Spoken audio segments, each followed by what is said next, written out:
آج جو ماں اپنے بچے کو جس دین سے دور کر رہی ہے، یہی دین آیا تھا جس نے بتایا تھا کہ تیری ماں ہے نا، اس کے قدموں کے نیچے تیری جنت ہے۔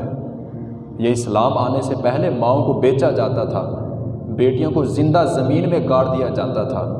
یہ اسلام آیا جس نے عورت کو عزت دی، عورت کو ایک مقام دیا، اور آج عورت ہے اسی اسلام سے جناب چھٹکارا حاصل کرنا چاہتی ہے۔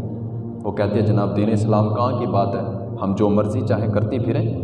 ان کو یہ نہیں پتہ کہ یہی دین اسلام ہے جس نے ہمیں عزت دی ہے، جس نے یہ بتایا ہے کہ عورت ماں بھی ہے، اس کے قدموں کے تلے جنت بھی ہے، عورت بہن ہے تو اس کی دعاؤں میں اتنا اثر ہے کہ وہ عرش الہی ہلا دیتی ہے۔ عورت ایک بیٹی ہے، اور بیٹی جب ایک باپ کے گھر آتی ہے تو اس وقت خالق کائنات خود ارشاد فرماتا ہے کہ تو نیچے جا اپنے باپ کے پاس، تیرے باپ کا رزق دینا میرا کام ہے، اس کا کام میں ہاتھ بٹانا میرا کام ہے۔